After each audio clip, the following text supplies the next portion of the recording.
Muy bien, ahí estaríamos grabando. Y si les parece, arrancamos, así no se hace tan tarde. ¿Quieren? Bueno. Sí, vamos, dale. Sí, profe.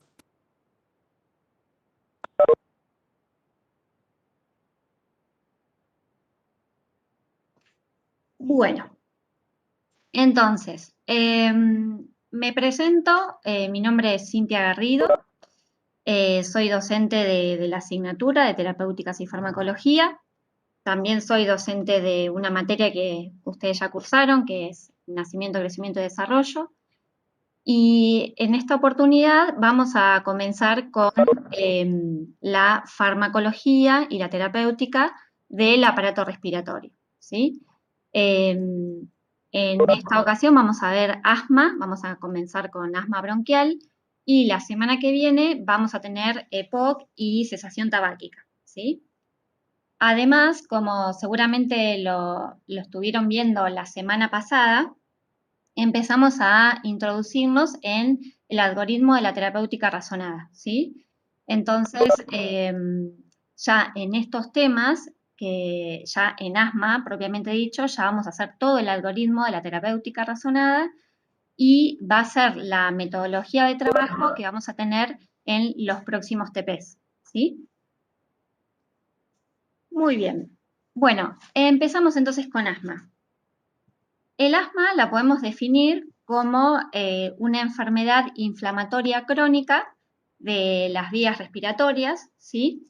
Y que característicamente digamos, está presente la hiperreactividad bronquial, ¿sí?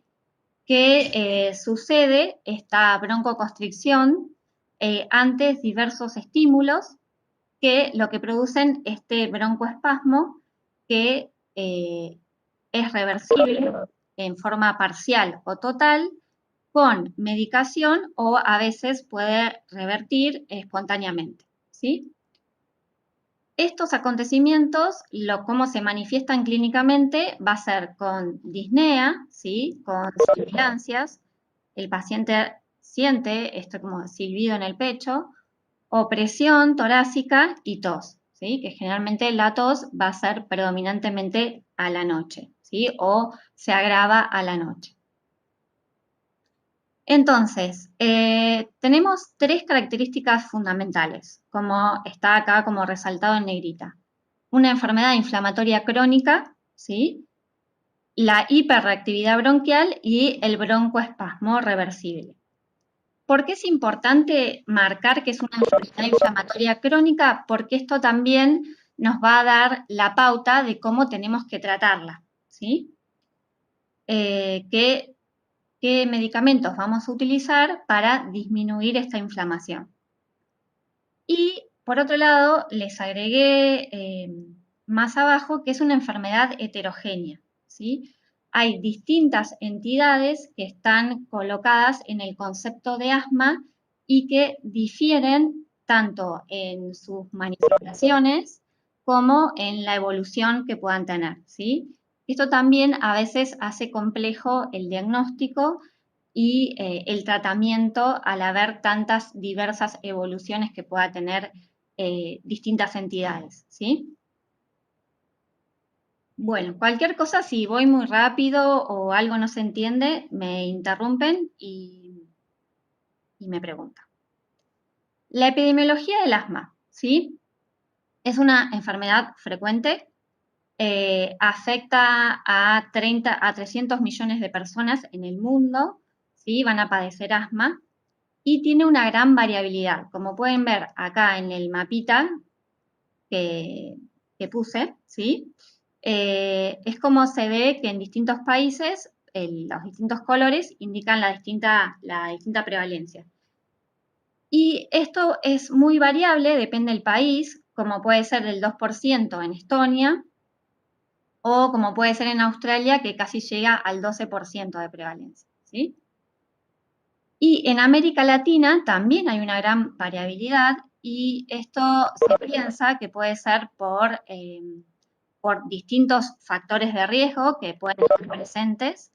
También por un componente genético, nosotros somos una mezcla de genes, tanto de pueblos originarios como de las distintas inmigraciones que se han dado a América Latina, ¿sí? Que esto hace que también afecte esta variabilidad, como obviamente las condiciones de vida. Y lamentablemente la prevalencia de asma está en aumento en todo el mundo, principalmente una de las causas que se piensa que puede ser este aumento de la prevalencia es por la gran contaminación, la gran polución ambiental que tenemos, ¿sí? ¿Qué pasa en Argentina? En Argentina se hizo una encuesta a fines del 2014, una encuesta telefónica, se eligió a una población. Creo que se hicieron entrevistas a casi 1.600 personas, se llamaron por teléfono, y personas entre 20 a 44 años, y se les hacía varias preguntas. Las preguntas principales eran si en el último año habían tenido una crisis de asma y si usaban medicación para el asma. Si contestaban alguna de estas dos preguntas que sí, se los consideraba pacientes asmáticos, ¿sí? Y en Argentina lo que se vio que tenemos una prevalencia del 6,4%. O sea, lo que corresponde con 3 millones de argentinos con asma. Esta es una cuentita que hice yo, digamos. Teniendo en cuenta, redondeé números, como que somos 50 millones, el 6,4% serían 3 millones de argentinos, ¿sí? Muy bien. ¿Cuál es la mortalidad por asma? ¿Sí? Lo que nosotros podemos ver, hay un gráfico que se ve, digamos, en los años cómo ha evolucionado la mortalidad. No lo pude poner ese gráfico porque, porque no me permitió descargarlo al estudio, pero lo que se puede ver es claramente cómo la mortalidad por asma desciende, o sea, está un aumento, después hay un descenso, que ese descenso se da principalmente en la década del 80 y que se piensa que ese descenso está, digamos, sería por la incorporación del uso de corticoides inhalados y saber más de la fisiopatología de la enfermedad. Pero luego llegamos a estas últimas décadas donde ha habido como un estancamiento, ¿sí? En la mortalidad. Y en muchas regiones del mundo hay un aumento, ¿sí? Siguen siendo cifras altas o en aumento, ¿bien?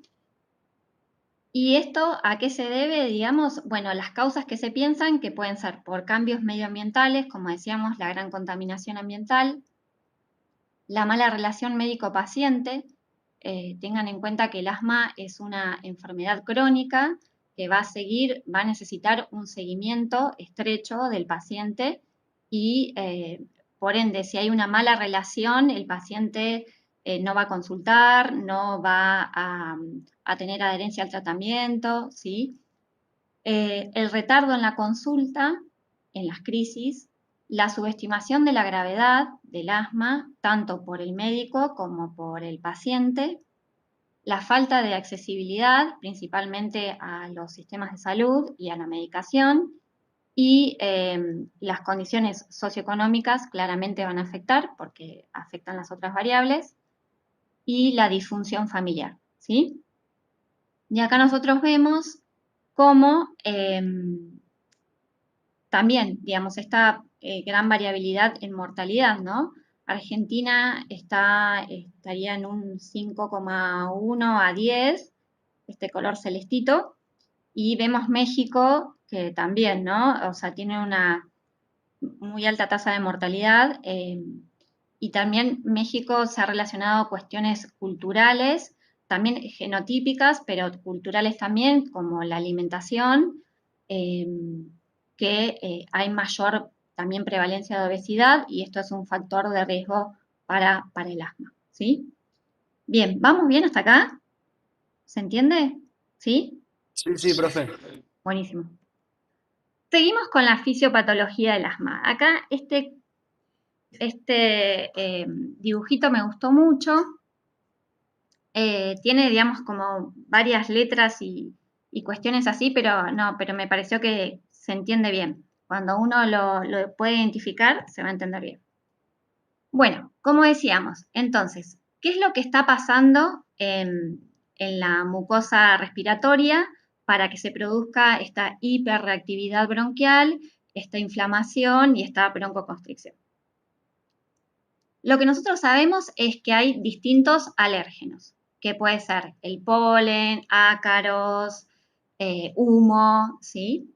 Que eso para la población en general no pasa nada, pero para los pacientes asmáticos son susceptibles a estos alérgenos y estos alérgenos van a ser reconocidos por la célula dendrítica, en este caso, ¿sí? Donde lo va a procesar y se lo va a presentar a una célula TH0, ¿sí? Y va a ser una célula presentadora de antígeno, entonces la célula, al presentarle a la célula TH0, esta se convierte en una célula TH2 y va a secretar distintas interleuquinas que van a activar a los linfocitos B a que se transformen en plasmocitos y secreten inmunoglobulina E principalmente, ¿sí? Y esta inmunoglobulina E que secretan los linfocitos van a ser específicas para este alérgeno, ¿sí? A su vez, esta secreción de distintas interleuquinas va a activar a los mastocitos, basófilos y eosinófilos, que van a producir sustancias como histamina, leucotrienos, prostaglandinas, que van a producir mayor inflamación, mayor broncoconstricción, ¿sí? Hiperreactividad, ¿sí? Y en última instancia pueden producir remodelado de la mucosa, de la vía respiratoria, ¿sí? Con las complicaciones que esto puede producir. Bien, ¿qué pasa? Esto sería la primera sensibilización que tiene el paciente. Pero la segunda vez que se expone al alérgeno, este proceso es mucho más rápido, porque ya están estos anticuerpos, la IgE, que se va a unir al alérgeno, ¿sí? Específico, y al basófilo y al mastocito, y estos se van a degranular más rápidamente. Por lo tanto, todo este proceso de inflamación, broncoconstricción, va a ser mucho más rápido, ¿sí? ¿Se entiende? ¿Estamos? Sí, profe. Sí, Bien, profe. muy bien. Entonces, es importante entender la fisiopatología porque a pesar de que lo que nosotros vamos a ver es un paciente con falta de aire, con sibilancias, ¿sí? Con tos, además de la broncoconstricción, hay un proceso inflamatorio que hace que se mantenga la sintomatología, ¿sí? Entonces, esto va a ser muy importante para el tratamiento que yo voy a instaurar, ¿sí? Muy bien. Acá les puse otro dibujito que básicamente explica lo mismo, un poco más resumido, ¿sí? Y que también lo que vamos a ver en este proceso hay un reflejo colinérgico que está exacerbado, ¿bien? Y acá lo que les hice yo es un receptor beta 2 que hay en el músculo liso de las vías respiratorias, ¿sí? Claramente se puede ver que tiene o sea, es claramente un receptor beta 2. No sé ustedes cómo se imaginan un receptor, pero yo me lo imaginé así. Bueno, dicho esto, ¿dónde pueden actuar los fármacos para el tratamiento del asma? O sea, ¿qué fármaco tendríamos que tener para disminuir toda esta fisiopatología o actuar en esta fisiopatología? Podemos usar varios. Oriana dice Eh, beta 2. Sí, Lucio. no, sí, pensaba en eso que dijo ahí Oriana de los beta 2, o también podemos usar algo que baje la inflamación también, como los glucocorticoides. Bien, bien. Entonces, los beta 2, acá tendríamos este receptor, ¿y por qué actuaríamos con los beta 2? ¿Qué es lo que Porque queremos hacer? producen broncodilatación. Produce broncodilatación, perfecto. Entonces, una de las estrategias, hay broncoconstricción, los beta 2 van a producir broncodilatación. Perfecto. ¿Qué más? Lucio dijo los corticoides. Y a su vez los corticoides no sintetizan receptores beta 2 también. También, perfecto. ¿Sí? Bien. ¿Qué más podemos hacer? Profe, ¿puede ser utilizar un antagonista M3? Perfecto, ¿sí? Tenemos este reflejo colinérgico. ¿M? Entonces, al disminuir este reflejo colinérgico que me está produciendo broncoconstricción, también voy a producir mayor broncodilatación. Perfecto. Y acá, que está todo el proceso, o sea, el proceso inflamatorio más detallado, acá podrían actuar los corticoides, ¿no? Como dijo Lucio. ¿Conocen Sí, algún fármaco más específico?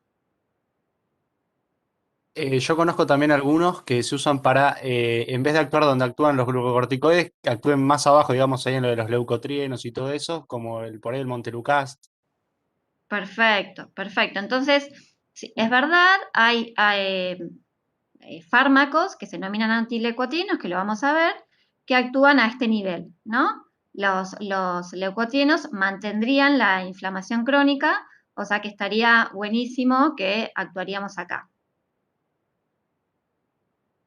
Bueno, ahí Yamil dijo teofilina. ¿La teofilina dónde actúa? ¿Dónde actuaría la teofilina? En la fosfodiesterasa, ¿no era, profe? En la fosfodiesterasa, sí. ¿Y qué me producía eso entonces?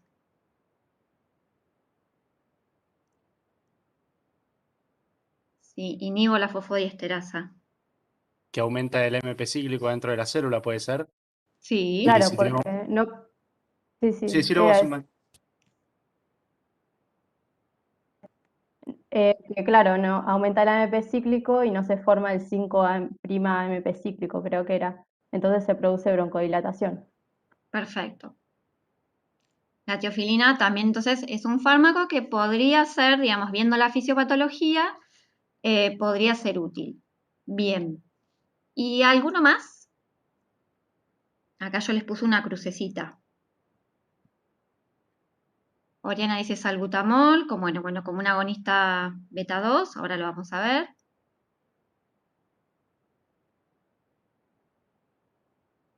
Lo vieron en el teórico pasado, ¿sí? Los biológicos, estos medicamentos, estos agentes biológicos, ¿sí? Hay medicamentos específicos que van hacia la fracción de los IgE, ¿sí? Que actúan específicamente acá y entonces, por ende, disminuirían todo el proceso de inflamación, ¿sí? ¿Bien? Bueno, muy bien. Y factores de riesgo para el asma. No lo iba a poner, pero lo puse porque quería decir solo una cosa, que ahora se los voy a comentar a ustedes, seguramente lo van a adivinar. Factores de riesgo es la atopía, claramente hay una predisposición genética a la hiperrespuesta bronquial, a esto de producir broncoconstricción hacia distintos estímulos ambientales, donde la mayoría de la población no lo tiene. Esto cuando un progenitor presenta atopía, hay un 30%, un 20 o 30% de que esa persona tenga asma y atopía, y cuando son los dos progenitores se aumenta al 70%, ¿sí? De que esa persona puede ser atópica o tenga asma. La menarquía temprana también es otro factor de riesgo, la obesidad, como dijimos, ¿sí? La hiperrespuesta bronquial, claramente, la rinitis, y hay determinados factores perinatales que también se consideran factores de riesgo, como puede ser la cesárea, como puede ser que haya la alimentación en el embarazo de la madre, ¿no? El hecho de ser prematuro, de haber ido a neonatología, pero hay un factor protector. ¿Saben cuál es? Viniendo de mí, ¿cuál puede ser? La lactancia. La lactancia, sí, la lactancia materna, ¿sí? Exacto. Entonces es un factor protector. Así que lo puse solo para decir que la lactancia es un factor protector para el asma. Nunca se olviden de eso. Es el mejor método, la mejor promo preventivo que podemos tener. Bueno, ahí vemos que está bien el agarre y todo, ¿sí? Ya me voy para otro lado. Bueno, diagnóstico del asma. ¿Cómo vamos a diagnosticar el asma? Bueno, hay una parte clínica, sí, obviamente con la anamnesis, preguntándole al paciente qué es los síntomas que tiene. El examen físico, estas sibilancias que vamos a escuchar, principalmente expiratorias, generalizadas, ¿sí? Y los estudios funcionales, tenemos que confirmar esta sospecha diagnóstica con estudios funcionales pulmonares, que el mayor uso va a ser la espirometría, ¿sí? En la espirometría lo que podemos ver es una reducción del volumen expirado forzado en el primer segundo y una reducción de el volumen expiratorio forzado en el primer segundo, la relación con la capacidad vital forzada, ¿sí? Cuando es menor a 0,7 o al 70%, eso es indicativo de asma, y también o sea, de obstrucción, no de asma, sino de obstrucción. Y a su vez, también la reversibilidad que va a tener, porque en esta prueba funcional que hago, primero hago la espirometría, esta parte de la espirometría, y luego voy a dar un broncodilatador, salbutamol generalmente, y el BEF1 aumenta el 200 mililitros aproximadamente, el volumen, o un 12% del basal, ¿sí? Una mejoría del BEF del 12% del basal. Entonces, eso es muy sugestivo de diagnóstico de asma, porque me está diciendo la obstrucción, pero una obstrucción reversible, ¿sí? Que me ayuda a hacer el diagnóstico diferencial ¿con qué? ¿Con EPOC? Con EPOC, ¿sí? Bien, perfecto. A veces es complejo el diagnóstico del asma porque hay pacientes que lo vamos a ver intercrisis, ¿sí? O con casi ningún síntoma cuando nosotros lo vemos en la consulta, y mandamos a hacer la espirometría y le sale una función pulmonar normal, ¿sí? Y ahí se complica un poquito hacer el diagnóstico. Hay otros métodos diagnósticos como el dosaje de inmunoglobulina E, como ustedes van a leer la fracción expirada de óxido nítrico, que indica inflamación, ¿sí? Pero que eso en Argentina no está disponible, no se realiza, ¿sí?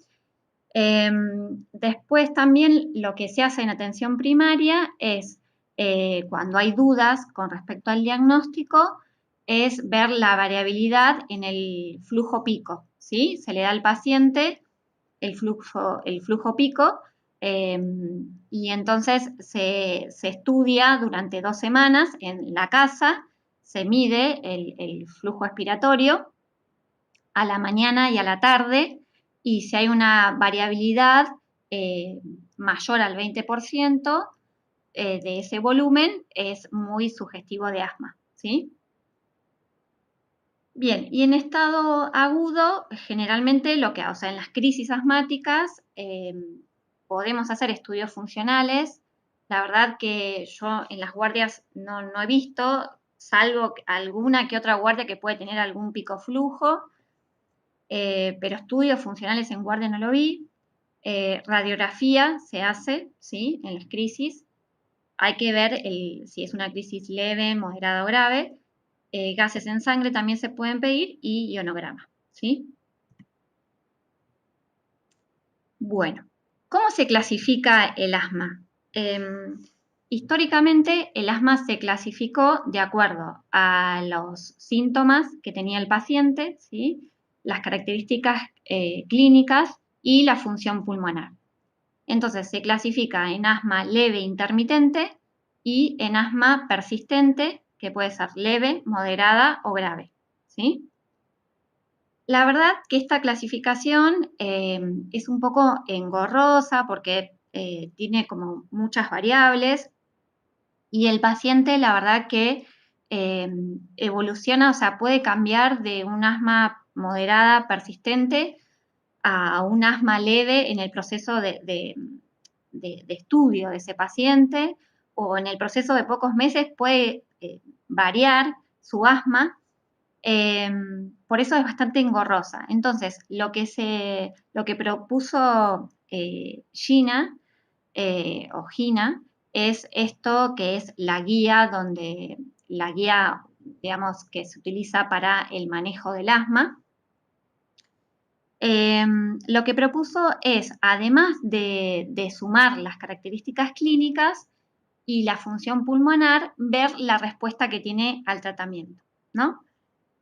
Entonces, lo que propone es una clasificación en control, si el asma está bien controlada, parcialmente controlada o mal controlada, ¿sí? Y también se evalúan los síntomas, la limitación de las actividades, los síntomas nocturnos, pero agrega la necesidad de medicación de alivio, de rescate, ¿sí? Que esto es una de las pautas principales que me daría a mí la pauta, valga la redundancia, de que el paciente está siendo controlado o no, ¿sí? Y es mucho más fácil y además de tener en cuenta las exacerbaciones en el último año, ¿sí? También lo que se propone con esto de sumar a la clasificación el tratamiento, ¿sí? Muchas veces se hace una clasificación interrogando al paciente por el tratamiento que tuvo. Se utiliza, digamos, vamos a ver más adelante que para el tratamiento del asma se utilizan escalones, ¿sí? Distintos escalones, los que proponen las guías. Gina propone esto principalmente, ¿no? Entonces, la guía española hace una correlación entre lo que sería asma intermitente, que lo puedo manejar con el primer escalón, y el asma persistente, leve, moderada y grave, lo puedo manejar con los distintos escalones, ¿sí? Esto es bastante controvertido, ya lo vamos a ver, porque no todos tienen la misma clasificación o no todos hacen esta misma analogía, ¿sí? Pero bueno, para introducirnos un poquito más en lo que proponen las guías. ¿Se entendió o lo empeoré? Sí, sí, se entendió. ¿Se entendió? Bien. Bueno, entonces, ¿cuáles son los objetivos terapéuticos que vamos a tener con el asma? ¿Qué objetivos tenemos? ¿Qué proponen?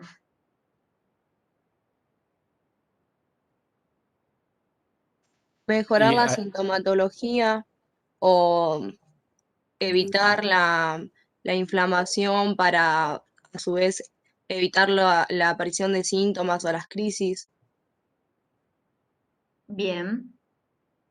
Bien, ¿qué más queremos? Que los Sí, pacientes que también también... teniendo en cuenta de que es una enfermedad crónica que no tiene cura, digamos, que puede remitir espontáneamente o no, es importante, si pasa la cronicidad, tener muy en cuenta la calidad de vida del paciente y sobre todo justamente poder abordar, digamos, abordar terapéuticamente esos casos tratando de mejorar la calidad de vida lo más posible y evitando las complicaciones y las recurrencias que puede tener, sobre todo por el broncoespasmo. Ujú. Bien. Entonces, vos, Julián, ¿qué propondrías como objetivo? Y no sé si lo podría plantear como mejorar la calidad de vida, pero ya de por sí con la disminución de las exacerbaciones, la mejoría de la punción pulmonar y la mejoría de los síntomas, podés cumplir parte de ello. Y al reducir esos tres, justamente reducís la disminución de la mortalidad por asma. ¿Siempre es así? Depende. No Creo sé que si siempre es así. si lo planteas así. También sería importante que uno de los objetivos, por ahí, como es crónico, como dice Julián, es mejorar la adherencia al tratamiento, porque va a tener que tomar por ahí los que lo tienen grave todos los días, por ahí 2 veces por día los PAF o lo que fuera que tomen. Ujú. Bien. Bien, ahora lo vamos a ir viendo en los distintos TPs que vayamos teniendo, ¿sí? Pero ustedes van a ver que cuando nosotros planteamos los objetivos terapéuticos, Después tenemos que, cuando vemos los distintos medicamentos, es tener la evidencia que sustenta que ese fármaco mejora los síntomas, por ejemplo, ¿sí? Entonces, cuando planteamos, si bien lo que dice Julián y lo que dice Lucio es correcto, esto, obviamente lo que queremos en nuestro paciente es que mejorar su calidad de vida, a veces ese objetivo es como demasiado amplio, ¿m? Y entonces lo podemos como subdividir o plantear como mejoría de la función pulmonar, disminución de las exacerbaciones, disminución de los síntomas, como que son más objetivables, ¿sí? Después vamos a tener distintos test que se hacen o distintas encuestas para lo que es cuando nos referimos a calidad de vida, ¿sí? Eso también tiene que estar validado porque si no es como una bolsa de gato. Y con lo que se refiere a la adherencia al tratamiento, quizás yo lo pondría como un objetivo no terapéutico, digamos, no farmacológico. ¿Sí? ¿Les parece? Bueno, yo acá puse lo que los Cintia, objetivos. no sé si se me ve ahí. Ay, Manu, estabas acá. Sí, estaba escuchando un poquito. No, el tema de la calidad de vida, que es un objetivo terapéutico súper importante, el tema es cómo comparás. Porque mejorar calidad de vida puede significar muchas cosas, digamos. Uno podría decir, bueno, si el objetivo es mejorar calidad de vida, no sé, le construimos una pileta en el patio, o darle dinero. O sea, todo eso mejora la calidad de vida. Y es muy difícil comparar, y el problema al no poder comparar es el chamullo. Muy fácil que te metan un medicamento que mejora la calidad de vida, si total, ¿qué te están diciendo, no? Entonces, mejorar la calidad de vida, la cuestión es cómo se traduce, y entonces para esto muchas veces hay escalas.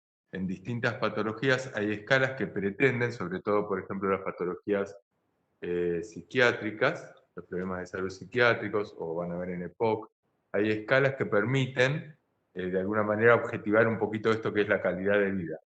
Pero estas escalas tienen que estar validadas, demostradas. Y además, una cosa es que esté validada a nivel internacional y otra cosa es que esté validado acá, en el país, en nuestra población, con nuestras condiciones. Entonces, no es tan sencillo lo de calidad de vida. Por eso, nosotros en objetivos terapéuticos, si bien consideramos muy importante el tema de calidad de vida, lo vamos a considerar solamente si de alguna manera se puede comparar de alguna manera, es lo que estamos diciendo, porque si no uno puede decir, che, le damos un medicamento que mejora la calidad de vida. ¿Qué significa? ¿El paciente se siente más alegre? ¿Qué estamos diciendo? Este es el problema, ¿se entiende esto con respecto a lo que decía Julián? Pues bueno, hay otras cuestiones que a veces lo iremos desarrollando más tranquilo. Bueno, salgo un poquitito. Bien. Seguimos entonces. ¿Qué vamos a proponer para el tratamiento no farmacológico, ¿sí? De los pacientes con asma?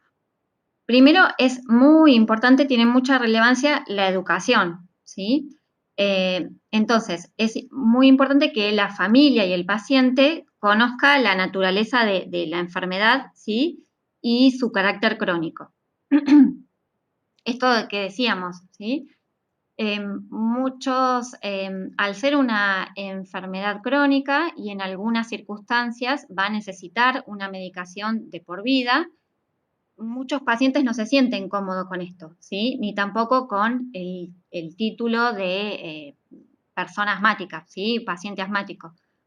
Tuve un paciente el otro día que me decía que a veces tenía broncoespasmo, que de chico tenía broncoespasmos y que ahora usaba el Ventolin todas las noches. Y el Ventolin es el salbutamol. Entonces, yo le digo que por qué lo usaba, ¿no? Y que sentía, si sentía falta de aire, no, para dormir tranquilo. Pero muchas veces se identifica el asma como solamente una patología que produce broncoconstricción y no se explica su proceso inflamatorio, ¿no? Y a muchas personas no les gusta la etiqueta de ser una persona asmática, entonces van a decir que tienen como broncoespasmos a repetición, ¿sí? Entonces, explicar la naturaleza de la enfermedad es muy importante. Reconocer los síntomas, que el paciente y la familia pueden reconocer los síntomas ante una exacerbación. Hay un periodo que se ve que antes de que se produzca la crisis, que uno podría, digamos, advertirle al paciente, mira, cuando sientas esto, empezá, digamos, venite a la consulta, vemos a ver cómo podemos hacer con la medicación que estás tomando, ¿sí? Y muy importante, que no se usa, por lo menos yo no lo he visto mucho, quizás el especialista lo utilice más, pero es el flujo pico, ¿sí? Que el paciente se automonitoree es muy importante. Saber la diferencia entre lo que son los medicamentos controladores y los aliviadores y entrenarse en el uso apropiado de los inhaladores, ¿sí? Que esto ahora vamos a ver si llegamos con el tiempo porque me parece que estamos más o menos, bajo supervisión, cómo sería la técnica para estos fármacos que vamos a utilizar en el asma, que son principalmente por vía inhalatoria. Y después tenemos otros puntos a trabajar, como es evitar la exposición al polvo ambiental. Eso ya se hace más difícil, ¿sí? Yo acá puse el humo de biomasa, ¿sí? Que se utiliza, que se obtiene a través de la leña, ¿sí? Que hay pacientes que viven, cocinan y se calefaccionan a través de este método y están encerrados en su casa. Bueno, esto es algo muy frecuente de ver en algunas poblaciones y bueno, eso claramente va a predisponer y a exacerbar el asma, ¿sí? Y después todo lo que tiene que ver con evitar el humo del tabaco y el tema de ácaros, como que puede ser en las alfombras, en los almohadones, que el mobiliario no acumule polvo. Dicen que hay toda una técnica, o sea, recomiendan toda una técnica para el lavado de la ropa a una determinada temperatura, que se seque al sol, ¿sí? Pero acá mis compañeros de cátedra, de la asignatura, con eso no hay evidencia que lo sustente esto de sacar alfombras y el tema de los almohadones en los dormitorios y los peluches, ¿sí? Así que bueno.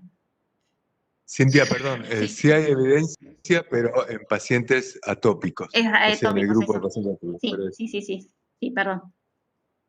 Vale la aclaración. Y una cosa muy importante es la vacunación, principalmente la antigripal, la antineumocócica y ahora en pacientes asmáticos está indicado la vacuna para COVID-19. Bueno, la vía de administración de los fármacos, tenemos una vía que no es la que estábamos viendo usualmente, que es la vía inhalatoria. La verdad que esta vía es beneficiosa en el hecho porque se pueden usar menores dosis, porque el fármaco actúa localmente y produce menos efectos adversos por haber menos dosis de fármaco, porque actúa principalmente a nivel local y porque el pasaje a la circulación sistémica también es menor, ¿sí? Entonces, la vía inhalatoria, la verdad que cambió mucho el tratamiento del asma. Vamos a tener el PUF, es el que conocemos, ¿sí? Vamos a tener el polvo seco, ¿bien? Y después acá vamos a tener también, por vía inhalatoria, que podemos hacer nebulizaciones, ¿sí? Con las nebulizaciones, si bien se suelen utilizar o se solían utilizar mucho antes en las guardias principalmente, ¿sí? Cuando venía un paciente con una crisis, es un método que es bastante engorroso, primero porque lleva más tiempo y segundo que es un poco la dosis es variable, la dosis que llega a la vía aérea, ¿sí? Entonces, es un método que estaría, como no es el de primera línea, si podemos hacer un PAF, un PUF con arocámara, sería lo ideal, ¿sí? Bien. A ver si, perdón, muestro un videíto cortito de cómo sería la... A ver.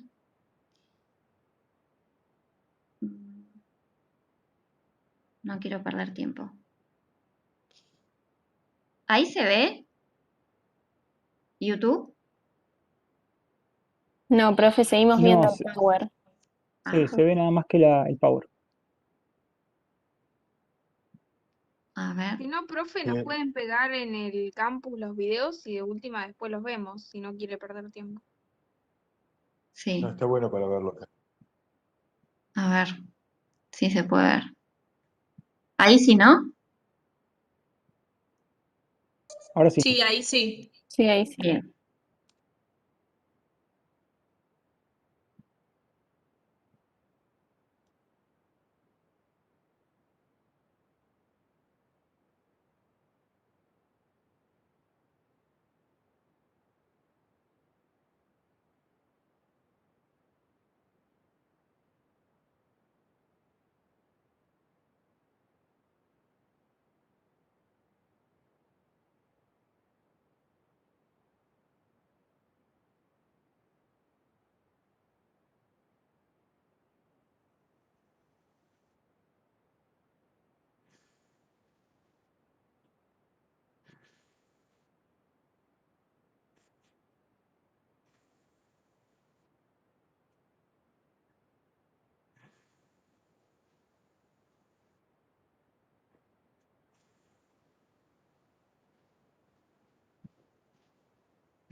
Bueno, y después, no lo voy a pasar ahora, hay otro video de cómo sería la técnica con una aerocámara, ¿sí? Que eso es muy importante porque mejora, digamos, no hay que tener tantas sincronización, ¿sí? Vieron que la técnica requiere su entrenamiento y es lo que complica, digamos, esta técnica. Pero lo ideal sería usar la aerocámara, que sería básicamente lo mismo, igual que agitarlo, hay que exhalar, ¿sí? Y luego inspirar, pero no tiene que ser exacto cuando yo hago el disparo, ¿sí? Después es todo igual. Muy bien. Y esto es algo que lo tenemos que decir, lo tenemos que hacer en el consultorio, lo tenemos que ver cómo lo hace el paciente porque es muy importante y acá es este videito de, ¿cómo es que se llama? El Doctor House, que no sé si lo vieron, lo pasé el año, a ver, paren. Que se lo pone como perfume. Se lo pone como perfume la señora. Sí. Bueno, no lo puedo reproducir. Bueno, nada, la señora le dice que está mal con su asma, que no le encuentra la vuelta, y él le dice, ¿cómo es la técnica? Y ella dice, pero ¿cómo piensa que yo no sé hacer la técnica?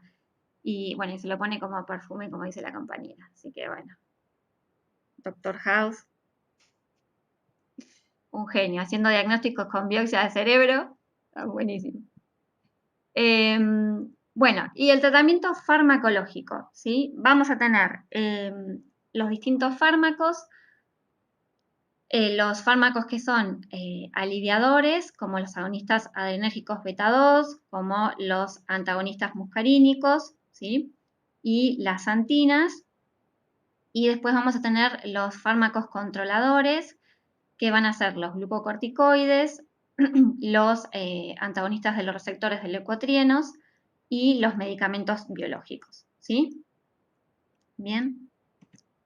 Bueno, empezando por los agonistas beta 2, vamos a tener principalmente los que vamos a ver son el salbutamol, la terbutalina y el fenoterol, ¿sí? Que como ustedes dijeron, cómo era el mecanismo de acción, ¿recuerdan eso un poquito? ¿Qué pasaba? ¿Por qué producían broncodilatación. ¿A qué está unido el receptor beta 2? Sí, porque como está unido a proteína GS, estimula la adenilciclasa y aumenta el AMP cíclico. Y después el AMP cíclico aumentaba la proteína quinasa A, que termina desfosforilando a una proteína que causaba la contracción muscular. Entonces, como ya no se puede causar la contracción muscular, se relaja. Y entonces no hay broncoconstricción. Perfecto, perfecto, exactamente. Y también tienen una actividad en la desgranulación, digamos, en evitar la secreción de moco y en la desgranulación de los mastocitos, pero esto, digamos que uno pensaría, bueno, entonces tienen influencia en la inflamación, digamos, pero esto la verdad que no tiene relevancia clínica y no tienen efecto en el proceso inflamatorio que hay en el asma, ¿sí? Por vía oral son fármacos que tienen un gran paso hepático, por lo tanto no se usa y además porque a darlo por vía oral tiene mayores efectos adversos. Lo que se va a usar es la vía inhalatoria, que el 10 al 12% de la medicación que yo doy accede al parénquima pulmonar, ¿sí? Generalmente vienen dosis de 100 microgramos por disparo. Tienen un comienzo de la acción de 2 a 5 minutos y una duración de esta acción de 3 a 6 horas. ¿Bien? Los efectos secundarios que van a tener, ¿qué se imaginan que pueden producir?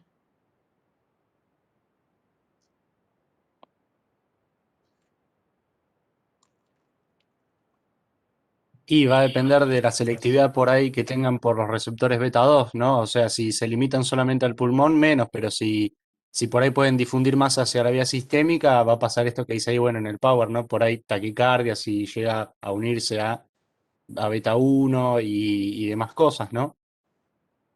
Exacto, los efectos secundarios o los efectos adversos están, generalmente se producen, no son algo frecuente, son fármacos seguros y generalmente se producen cuando el asma está mal controlado y yo utilizo dosis en exceso, ¿sí?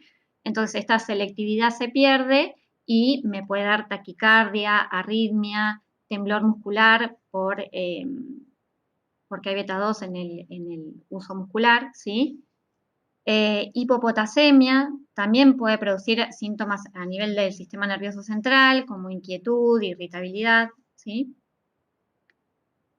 Y las indicaciones de estos fármacos se administran a demanda para todos los tipos de asma, ¿sí? Cuando es necesario, y también se pueden utilizar como profilaxis antes del ejercicio, ¿sí? Cuanto más cerca lo pueda hacer de empezar el ejercicio, mejor. Y acá hay una advertencia, una bandera roja, que tiene que ver con el uso de más de 3 envases por año.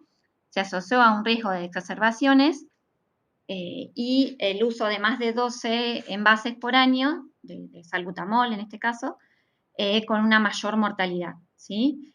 Esto se piensa que también es porque hay un mal control, más allá de los efectos que puede tener cardíacos, que ya hay un mal control del asma, ¿sí? Si una persona utiliza tanto el rescate, ¿sí? Bien. Luego tenemos los agonistas beta 2 de acción prolongada, que son los LABA, y en este grupo vamos a ver el salmeterol, el formoterol y el bilanterol. El mecanismo de acción es igual que los agonistas beta 2 de acción corta, solamente que tienen un cambio en su molécula que lo hacen que esté más persistentemente en el receptor y tienen los mismos efectos adversos. El comienzo de acción es de 15 a 30 minutos, salvo el formoterol, que tiene un inicio de acción de 5 minutos, Entonces, se podría usar también como en las exacerbaciones, siempre junto a corticoides inhalados, ¿sí? Ahora vamos a ver por qué es esto. Tienen una duración de acción de 12 a 24 horas y siempre se utilizan con corticoides inhalados porque solos se vio que si se utilizan solos aumentan la mortalidad. Bien, entonces la indicación es como sinergia para los corticoides inhalados. También se pueden usar para la profilaxis en el asma del ejercicio y en el asma nocturno. Como siempre vienen asociados, pueden venir asociados con fluticasona más salmeterol y budesonide más formoterol, teniendo esto en cuenta que el formoterol tiene un inicio de acción de a los 5 minutos, por lo que lo podríamos usar en las crisis. ¿Estamos hasta acá? ¿Sí? ¿Sigo? Sí, profe. Bien. Entonces, después tenemos las metilsantinas, ¿sí? Como dijeron al comienzo, que están la teofilina, mencionaron al comienzo, ¿sí? Tenemos la teofilina y la aminofilina, que las metilsantinas se hicieron muy conocidas por las bebidas, ¿sí? Que están las metilsantinas como en el mate, en el té, en el café, ¿sí? Como la cafeína, digamos, ¿no? Estos compuestos lo que más tienen es cafeína. Y lo que hacen las metilsantinas, como dijeron hoy, es inhibir la fosfodiesterasa. Al inhibir la fosfodiesterasa vamos a tener mayor concentración de AMP cíclico, por lo tanto se va a producir broncodilatación. Las metilsantinas no solo hacen eso, sino, bueno, en este caso, ¿no? La teofilina, lo que hacen también es antagonizan los receptores de adenosina, que produce la adenosina, produce inflamación, aumento de la inflamación y broncoconstricción también. También hay una disminución de la liberación de interleuquina 10 y se piensa que las metilsantinas tienen algunos efectos en la transcripción de determinados genes y en la apoptosis, ¿sí? De determinadas células inflamatorias. También sería beneficioso por eso usarlas, supuestamente, ¿no? Si uno solamente ve la fisiopatología, por este hecho de que disminuye también la inflamación. ¿Qué se sabe de las metilsantinas? Es que tienen de la teofilina, se da por vía oral, tiene una biodisponibilidad variable, depende mucho del paciente, ¿sí? Esta biodisponibilidad, y la aminofilina se da por vía intravenosa. El gran problema que tenemos, y porque son unos fármacos que ya están en desuso, es su estrecho margen terapéutico, ¿sí? Si damos estos fármacos, sí o sí tenemos que controlar la dosis porque sus efectos adversos pueden ser graves. A dosis normales dan, digamos, náuseas, vómitos, dolor de cabeza, malestar gástrico, y a dosis elevadas pueden dar arritmias cardíacas o convulsiones, ¿sí? Muerte súbita también se ha escrito. Entonces, son fármacos que ya la verdad que están en desuso. Están indicados, o cuál sería la indicación, en aquellos pacientes con asma moderada y severa, ¿sí? Como adyuvante, y podría ser una alternativa, si yo no tengo otra cosa, para el asma nocturna y el asma leve, pero como decíamos, no es de elección en ninguna situación, ¿sí? Muy bueno. Profe, una pregunta. Sí. Una pregunta. O sea, es medio en general igual. Sobre las dosis, ¿nosotros tenemos que saber dosis? Porque yo no me doy cuenta, digamos, que es una dosis alta o que es una dosis baja. O eso en realidad lo vemos por ahí más adelante cuando seamos médicos. Sí. Y, o sea, la verdad que es bastante engorroso aprenderse las dosis y en este momento quizás no le vamos a pedir la dosis de todos los fármacos, pero hay cuestiones que sí son importantes las dosis, porque hay dosis que tienen evidencia que es distinto, digamos, si utilizo una dosis baja o una dosis alta o una dosis moderada de ese fármaco, quizás saber eso. Si saben la dosis, mucho mejor, ¿sí? Pero bueno, no sé si sigue Manuel para poder aclarar esto, a ver qué le parece. Mira, el tema de las dosis para mí es lo que dice Cintia. O sea, las dosis sí, obviamente después nos van a interesar mucho, pero nos interesa cuando un fármaco se aplica con una determinada dosis a una determinada población y tiene otra indicación en otra población. Esto pasa, por ejemplo, con las estatinas, los fármacos para bajar el colesterol. Depende de la dosis, a qué persona se la das, digamos, a qué grupo se la das. Y acá pasa un poco lo mismo, como te dice, viste con la guía Gina, que te dice los 5 escalones, los 5 steps, esto que marca, y en los escalones iniciales te dice a dosis bajas de corticoides inhalados. De dosis bajas son 100 microgramos, esto que dice Cintia, pero por ahí 2 veces por día, o sea, 200 microgramos día. Y después más que eso, ya empieza a ser dosis moderada, alta. Simplemente con que sepan que es dosis baja, moderada, alta, ya está bien, digamos. Si se acuerdan, mejor. Pero no, nosotros en este momento no ponemos demasiada insistencia en las dosis por la cantidad de contenido que estamos brindando. Nos parece un poco excesivo. Nada más que eso. Buenísimo, gracias.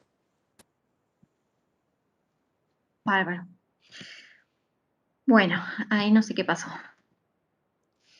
Bien, otro de los medicamentos de los fármacos que vimos cuando estábamos viendo la fisiopatología son los antagonistas de receptores muscarínicos, ¿sí? Entonces, recuerdan que los M3, que principalmente estaban en la vía respiratoria, ¿sí? Estaban unidos a una proteína GQ y esto a través de la fosfolipasa C iba a producir estos mediadores del diacilglicerol y el IP3 que producía la contracción, ¿sí? Del músculo liso y además un aumento de la secreción. Entonces, lo que yo puedo hacer es inhibir esta acción con antagonistas muscarínicos, ¿sí? Que los que se van a usar para el asma van a ser el ipratropio y el tiotropio. Acá me olvidé de ponerlo, pero este es un dibujito que saqué de una persona de internet que se llama David Vargas. Y bueno, lo quiero mencionar porque no es de mi autoría. Así que bueno, yo inhibiendo este reflejo colinérgico, estos receptores, produciría broncodilatación. ¿Bien? ¿Cuáles son entonces los antagonistas de los receptores muscarínicos? El ipatropio, el tiotropio. Se dan por vía inhalatoria y también se pueden dar en solución para nebulizar. Tienen un inicio de acción que es mucho más lento que los beta-2, de 30 a 60 minutos, y tienen una duración de 6 horas aproximadamente, ¿sí? El ipatropio es de acción, de corta acción, el tiotropio es de mayor duración, ¿sí? Acá yo lo que les puse es la duración del ipatropio, ¿bien? Los efectos adversos que van a tener es el sabor amargo, la boca seca y visión borrosa, que son propios de los antagonistas muscarínicos, ¿sí? Son menos efectivos que los agonistas beta-2 en pacientes asmáticos, ¿sí? Ya vamos a ver que esto es distinto en pacientes con EPOC. Se adicionan en pacientes asmáticos no controlados con LABA, ¿sí? Ya en esta escalerita que vamos a ver de tratamiento. Y también son, bueno, como dije, son eficaces o superiores que los agonistas beta-2 en el EPOC. y también están indicados en las crisis asmáticas como tratamiento combinado con los agonistas beta-2, ¿sí? Con salbutamol, ya sea por vía inhalatoria o por nebulizaciones, actúan de manera sinérgica, ¿sí? Para producir broncodilatación. El tiotropio había un inicio de que podría disminuir las exacerbaciones, pero realmente todavía para esto falta. Se había hecho un estudio donde se habían seleccionado a pacientes donde disminuía las exacerbaciones con tiotropio, pero después se vio que los pacientes que habían seleccionado para el estudio eran pacientes que tenían asma y EPOC, o sea, las dos cosas, ¿sí? Entonces ahí se empezó a plantear la duda. Por ahora no consideramos que faltan estudios, ¿no? Igual, pero por lo que tenemos, no disminuirían las exacerbaciones en los pacientes asmáticos. Bien, los corticoides inhalados. Bueno, esto díganmelo ustedes que lo saben mejor que yo porque lo vieron la semana pasada. ¿Cómo actúan los corticoides?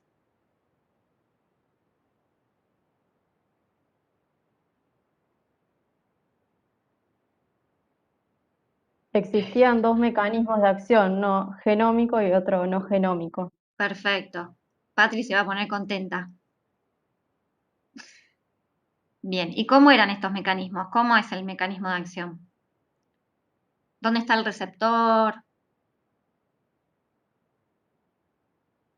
En el fosfolípido de la membrana. En el fosfolípido de la... ¿Cómo sería eso?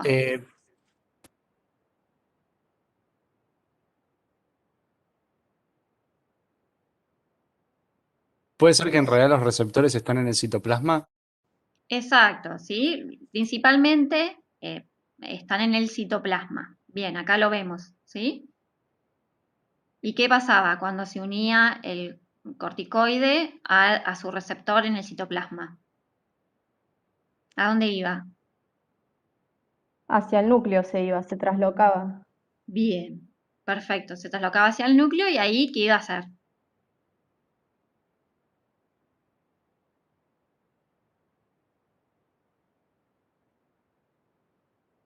¿Qué hacía ahí? ¿Puede ser que se unía a un elemento respondedor de glucocorticoides? Sí, pero ¿qué termina afectando? Termina actuando a El nivel de genoma. la transcripción génica, o sea, disminuye la transcripción génica de genes proinflamatorios, lo que daría como resultado un aumento de la actividad antiinflamatoria, digamos, se reprime la actividad inflamatoria. Perfecto, ¿sí? Perfecto. Es así. Lo que dice acá, lo que les puse es, interfiere básicamente en toda la cascada de inflamación, ¿sí? Y a nivel citoplasmático, ¿se acuerdan? A nivel citoplasmático no, a nivel no genómico.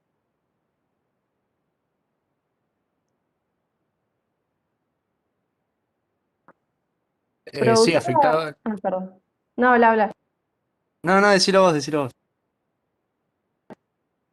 ¿Puede ser que afectaba la permeabilidad a ciertos iones, Sí, como por ejemplo el calcio, y disminuía exacto. la entrada del calcio? Y por ejemplo, para el asma creo que la profe había dicho que era muy efectivo en el sentido de que al no entrar el calcio, o sea, inhibirlo, disminuía la desgranulación de los mastocitos para que no secreten la histamina y demás. Exacto. Entonces, por esta acción no genómica que tienen los corticoides, explicaría por qué nosotros lo usamos en una crisis asmática. Generalmente el paciente entra, no solo lo usamos por los procesos que van a hacer, que son muy efectivos para disminuir la inflamación, sino también por este proceso que pueden producir broncodilatación también, porque al disminuir la entrada de calcio a la célula, no se produce la contracción, ¿sí? Entonces estaríamos actuando también, el paciente mejoraría no solo por disminuir la inflamación, sino que produciría levemente una broncodilatación, ¿sí? ¿Bien? ¿Estamos con eso? ¿Sí? Sí, sí. Bien. ¿Cuáles son los efectos adversos que vamos a tener de los corticoides inhalados? Que lo vieron en la clase pasada.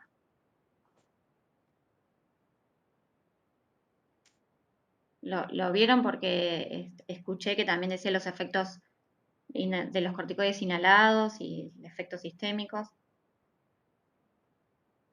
¿Se acuerdan? Puede ser que, por lo que recuerdo, ¿no?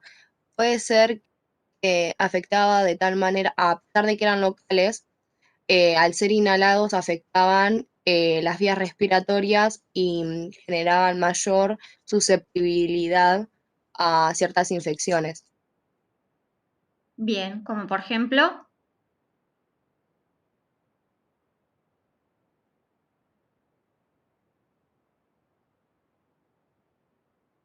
La verdad, profe, no recuerdo.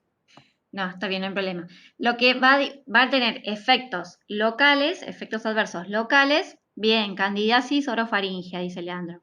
Exactamente.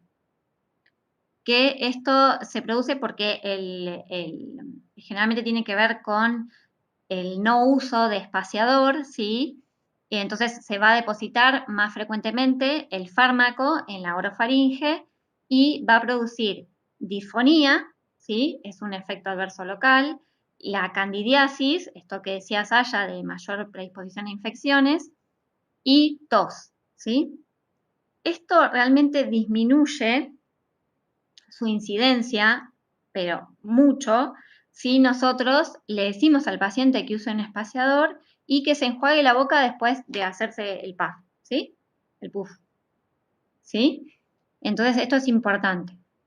Y los sistémicos, a pesar de que tienen los corticoides inhalados, son drogas seguras por ser inhalados, lo que vamos a ver es que se produce un pasaje de una deglución del fármaco que queda en orofaringe y el fármaco pasa a la circulación sistémica y puede tener afectación de efectos adversos sistémicos, como puede ser la alteración del metabolismo óseo. Se vio que hay una disminución de la densidad ósea, ¿sí? Pero no se vio en estos pacientes un aumento de fracturas. Entonces, no sería clínicamente, digamos, no tendría un impacto clínico esta disminución de la densidad ósea. También puede producirse una inhibición del eje, pero tiene que ver con dosis elevadas, ¿sí?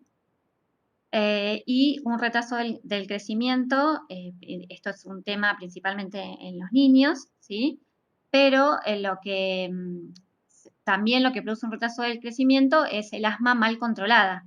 Entonces uno siempre tiene que evaluar riesgos-beneficios y realmente a dosis bajas no produciría este retraso, ¿sí? Y después problemas oculares que también puede haber como cataratas, más en aquellos pacientes que tienen algún antecedente. Y todo lo que estuvimos hablando, lo que vieron, telangiectasia, fragilidad capilar, todo lo que vieron en el teórico pasado, ¿sí? Bien. Bien, los corticoides inhalados, entonces los más conocidos son budesonide y fluticasona. La budesonide, estas son las dosis que decíamos hoy, dosis bajas, medias y altas, y de la fluticasona lo mismo, ¿sí? ¿Cuáles son las indicaciones de estos fármacos? Son fármacos de elección para el tratamiento a largo plazo en los pacientes asmáticos, comparados con otros fármacos en monoterapia, con todo lo que estuvimos viendo, a largo plazo son superiores en todos los aspectos, ¿sí? En la mejoría de la función pulmonar, disminución de síntomas, disminución de las exacerbaciones, y acá es un punto complejo y controvertido de disminución de la mortalidad por asma, ¿sí? Solamente se ha visto en estudios observacionales, ¿sí? En distintos registros. Se supone esto, digamos, ya vamos a ver cuando en los próximos seminarios, cuando veamos búsqueda bibliográfica y lectura crítica, el impacto que tiene en la evidencia los estudios observacionales, a diferencia de lo que puede ser un estudio experimental, ¿sí? Bien. Vamos terminando. Entonces, tenemos a los antileucotrienos, como decíamos. Habíamos visto que en la fisiopatología teníamos que aumentaba la secreción de leucotrienos. Entonces, lo que podemos hacer es... perdón. Sí, Manu. Bueno, ¿Querés decir algo de porque corticoides? nosotros les pedimos que pongan, digamos, qué grado de eficacia tiene para los distintos objetivos terapéuticos, ya van a ver la guía, cada uno de los grupos de medicamentos. Y este tema que plantea Cintia, de corticoides para mortalidad, en general mucha bibliografía asume que corticoides asma. Esto es lo que planteaba un poquito recién Cintia, ¿no? En estudios observacionales se ve. Lo que sí claramente hacen es disminuir el riesgo de exacerbaciones y, podríamos decir, el deterioro de la función pulmonar en ciertos grupos a lo largo del tiempo. Y esto se asocia con una reducción de la mortalidad. Lo que no está demostrado directamente es que disminuye la mortalidad.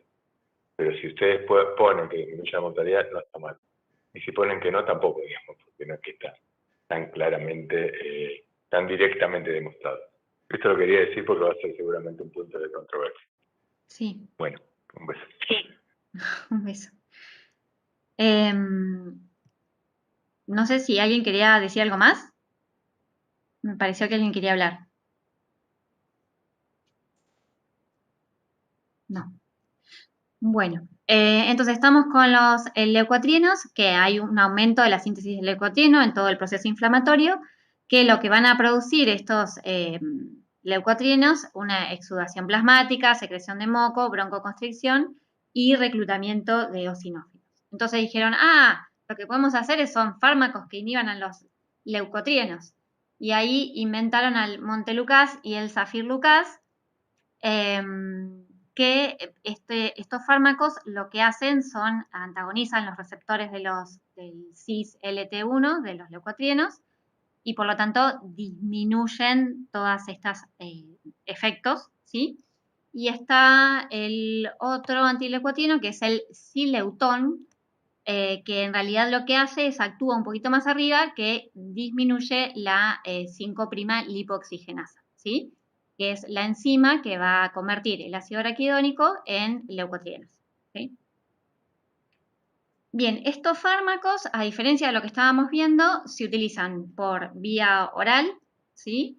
Tienen una biodisponibilidad, el Montelukast de 60-70% y el Zafirlukast de 90%, y el metabolismo, están metabolizados por estas enzimas.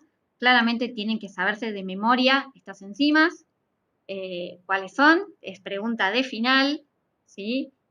Así que bueno, vayan memorizándoselas. Bueno, es un chiste. Los antileucotrienos son los efectos adversos que vamos a encontrar: vasculitis por Churg-Strauss, elevación de enzimas hepáticas y disfunción hepática, ¿sí? La vasculitis de Churg-Strauss se piensa que no se sabe si ya la persona ya tiene una predisposición para tener esto. Está bastante discutido si es un efecto adverso o no.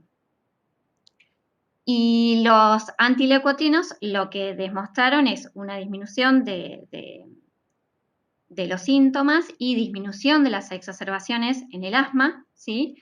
Pero con mucha menor eficacia que los corticoides inhalados, ¿sí?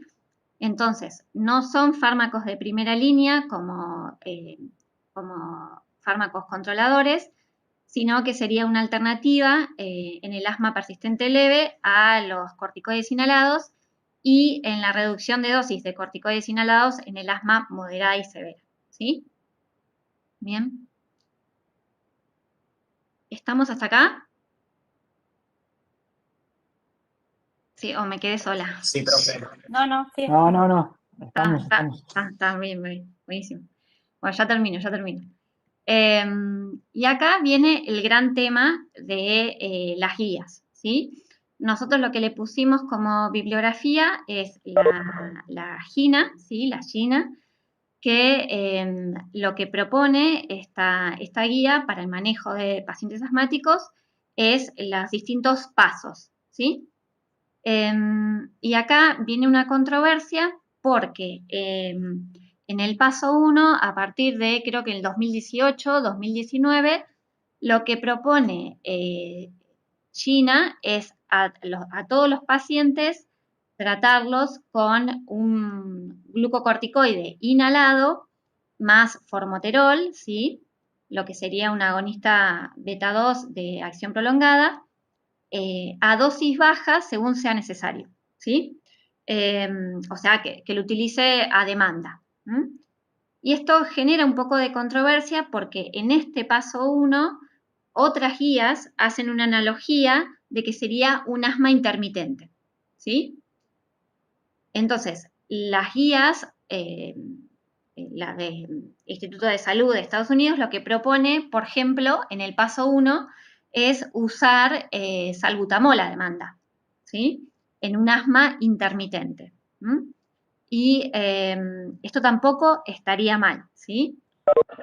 ¿Qué más le quería decir sobre esto?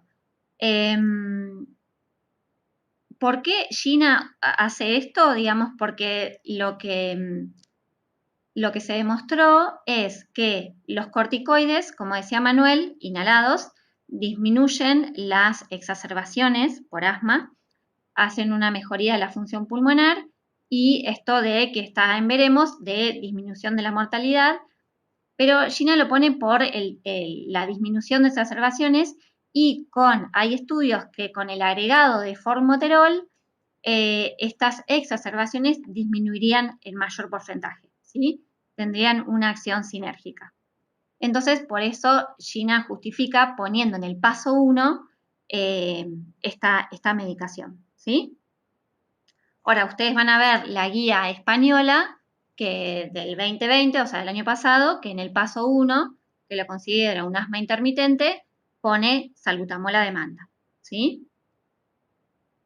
Es una alternativa, ¿sí? No está mal tampoco, eso es lo que queremos decir. Y China sacó este año la guía 2021, que todavía está en inglés, ¿sí? Que hace dos diferencias. Hace una diferencia en los pacientes que tienen síntomas 4 a 5 veces por semana y lo que indica es dosis bajas de corticoides inhalados y formoterol a demanda, ¿sí? Y si uno tiene pacientes con síntomas 2 veces por mes, sería corticoides inhalados cuando se usan los SABAs a demanda, ¿sí?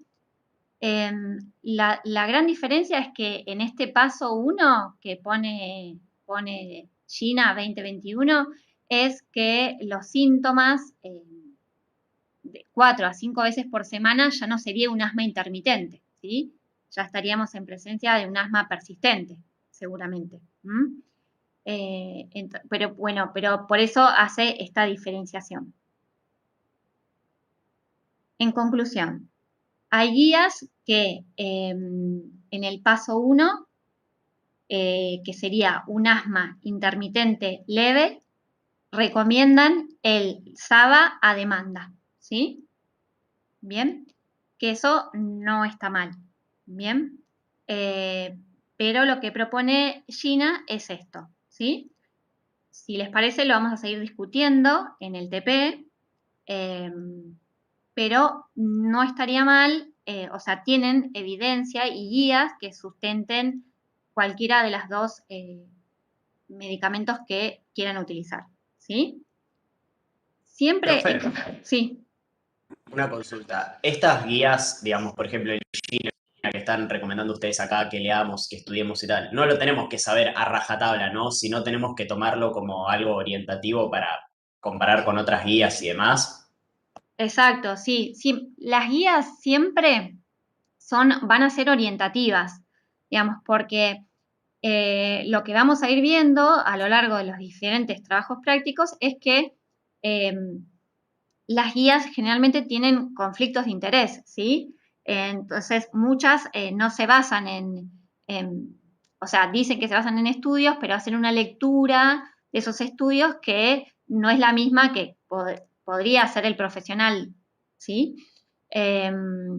Y uno ve, por ejemplo, la guía española, que en sus palabras de introducción agradece el sponsor de la industria farmacéutica. Entonces, sí nos ayudan porque la verdad que nos resumen información muy valiosa, ¿sí? Y nos orientan, como vos decís, Julián, pero no va a ser siempre con una mirada crítica a lo que estamos leyendo, ¿sí? Una cosita nada más. A mí me preocupa mucho el criterio médico y según las restricciones o las limitaciones que tenemos para indicar un medicamento. Sobre todo a veces las limitaciones económicas de los pacientes. Yo puedo mirar las guías, indicar una terapia combinada inhalatoria, pero el paciente no tiene el dinero para comprarlo. Entonces se restringe solamente a la indicación de un salbutamol o de un Atroven. Bien, sí, nosotros lo que vos decís, Romina, cuando empecemos a hacer estos trabajos prácticos, que vamos a empezar ahora con asma, y vamos a ver la tabla multiatributo, vamos a ver que la tabla multiatributo va a tener distintas cuestiones a analizar. Uno es la eficacia que tiene para los objetivos terapéuticos que nosotros nos propusimos. Otra es la conveniencia, los efectos adversos y el costo. Entonces, eso también entra dentro de nuestra elección de medicamentos, ¿sí? No sé si responde un poco tu pregunta. Sí, ok, sí. Entonces, sí, en realidad, ¿Podemos escuchar a Cintia un segundo? Sí. El tema de las guías, lo que decía Cintia recién, ¿no? Son consensos. O sea, un consenso es un grupo de personas que se ponen de acuerdo sobre algo. Nada más que eso. Supone que son consensos de expertos. Entonces, hay muchas cuestiones. Una es quién define quién es el experto. Digamos, el monólogo más importante de Estados Unidos, que yo. Pero, cuando levanta la cuestión de intereses, Cintia. Manu, se te escucha muy bajito. Yo no te escucho bien, no sé. A ver, ahí, no sé, ahí se escucha mejor. Ahí mejor. No, básicamente son consensos de expertos. El tema es quién define quién es el experto, en primer punto. Un experto puede ser una persona que tenga muchos años en la materia o estar dando clases, no significa que necesariamente sepa. La otra cuestión es sobre qué se apoya esta guía.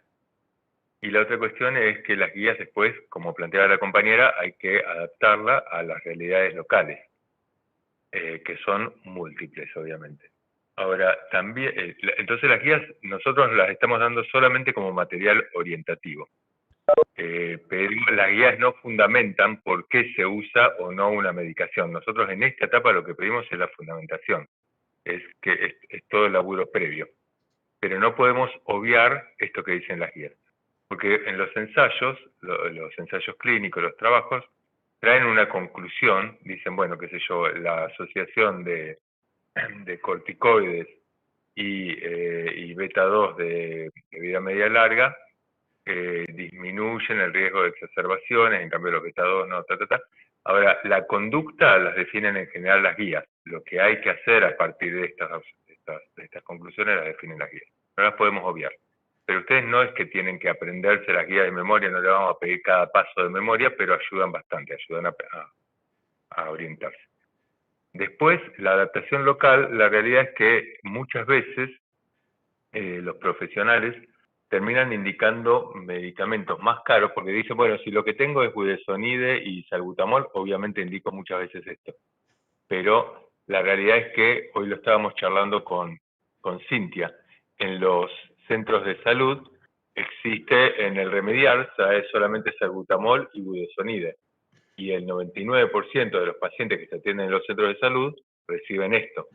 Pero hay programas como el PROVAS, que es un programa provincial que está subutilizado, porque en general no lo conocen los profesionales, que trae esta asociación de formoterol y budesonide, que es absolutamente válida, es muy interesante, y no se utiliza. Entonces, en realidad, ni siquiera el paciente tiene que comprarla, pero el médico no lo pide, porque hay que hacer papeles para pedirlo al programa, etcétera, por algunas otras cuestiones. Entonces, muchas veces se termina utilizando también la excusa, la cuestión económica como excusa. Y hay tratamientos que son mucho más baratos, como por ejemplo modificar una dieta o explicar cómo hacer un ejercicio, que no se aplican. Si fuera por la cuestión económica, se deberían aplicar constantemente, y a veces tratamientos que tienen muy buena eficacia. Así que bueno, digamos, cada vez hay que ir mirando punto por punto. Bueno. Manu, lo del Probás, vos sabés que yo en algún momento lo pedí, pero era hasta los 18 años, me dijeron. ¿Esto cambió ahora? Que yo no estoy en el centro de salud. La verdad que no sé, no me acuerdo la edad. Nosotros lo usamos en el centro de salud, pero no me acuerdo hasta qué edad, tendría que mirarlo. Bien. Bueno, esto lo que decía Manu es un recetario de remediar. En realidad esto no es el recetario, pero bueno, es así como figuran las medicaciones, ¿sí? El budesonide en aerosol, la dosis, y el salbutamol en aerosol, ¿sí? Bueno, creo que nada más. Les agradezco mucho por la atención. Esto es una reflexión personal. Puse lo de Madre Tierra, una sola salud. Me parece que viene para este tema porque una de las causas del aumento de la prevalencia de asma tiene que ver con la contaminación, con la polución, y me parece importante siempre reflexionar de lo que le estamos haciendo al planeta. Y creo que bueno, nada, esto es bien personal, ¿eh? No es ni una postura de la asignatura ni nada. Y bueno, creo que también lo que estamos viviendo hoy por hoy tiene que ver con ese descuido el medio ambiente, ¿sí? Entonces, bueno, me parece que está bueno reflexionar sobre eso, de que Madre Tierra, una sola salud, que es el eslogan, podríamos decir, de la alforja educativa, de REAC, y que tiene que ver que si la Tierra está sana, nosotros también vamos a estar saludables. Y además, porque extraño mucho tomar mate con ustedes. Así que nada, eso. Muchas gracias y no sé si hay alguna duda, alguna pregunta. O algún comentario. No, yo justo rapidito busqué lo del Probás y es hasta los 18 según la página del gobierno.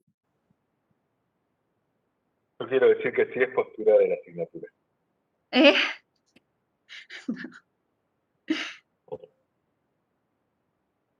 Bueno, gracias. Bueno. ¿Listo entonces? ¿Estamos? No sé si quieren agregar algo o comentar algo, no hay problema, lo que sea. O algo para mejorar. Todo viene bien. Lucio. ¿No? No, iba a decir que se entendió todo. Ah, bien. Bueno. Listo, entonces. Gracias, profe. Bueno, nos vemos. Chao, nos vemos. Chao, profe, gracias por la clase. Gracias. Chicos, profes, gracias por la clase. Chao, Julián, nos vemos. Muchas gracias, nos vemos. Nos vemos. A descansar, sin. A descansar, sí. Ay, sí. Chau.